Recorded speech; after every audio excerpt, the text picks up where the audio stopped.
ولا مكان معلوم. هي حكمة الله، وقد وضعها المولى سبحانه وتعالى في الدستور السماوي القرآن الكريم الذي لا نقرأه إلا في المناسبات كرمضان، وإذا قرأناه لم نثبت ما نقرأه، وإن ثبتنا لم نعمل بما نفهمه، مع أن فيه البيان الشافي لكل شيء. الزمن والمكان والكيفية مجهولة. قال المولى سبحانه وتعالى فيها: وما تدري نفس ماذا تكسب وما تدري نفس بأي أرض تموت. أما في السن ومنكم من يتوفى ومنكم من يرد إلى أرذل العمر.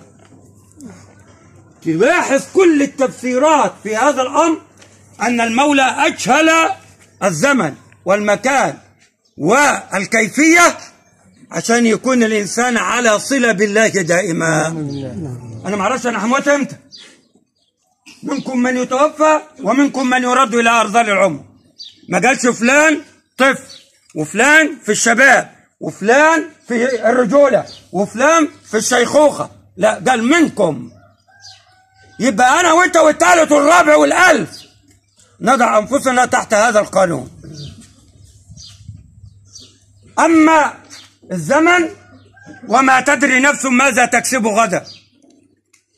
غدا ما قالش بعد سنة أو شهر، قال غدا. محدش يعرف إيه اللي هيعمله بكرة. ومع ذلك الغالبية العظمى تدبر إلى سنين، مش شهور، إلى سنين، إلى سنين. أما المكان وما تدري نفس بأي أرض تموت. أنا ما عرفت أنا هموت على سريري ولا في المستشفى ولا على الطريق ولا في السماء ولا في البحر. أجهلها المولى سبحانه وتعالى. لو أن الأمة التي اختار المولى لها هذا الكتاب الكريم فهمت القرآن وتدبرت لانصلح حال الأمة وما وجدنا ما نحن فيه الآن.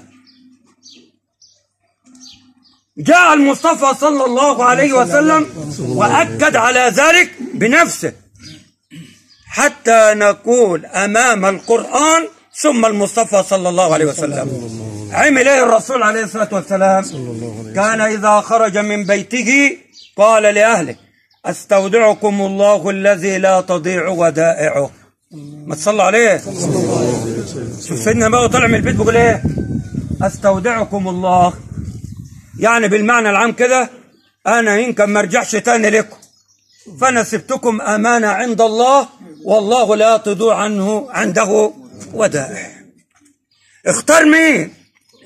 اختار المولى الحافظ والرقيب والمعين والرزاق وكل شيء. اطمئن كده سيدنا النبي عليه الصلاة والسلام. أنا سايبكم عندي ربي، خلاص جالي الموت في الطريق في المسجد في أي مكان، أنا مأمن على بيتي، مأمن على الزوجة، مأمن على الأولاد. بمين؟ بالذي لا تضيع عنده الودائع.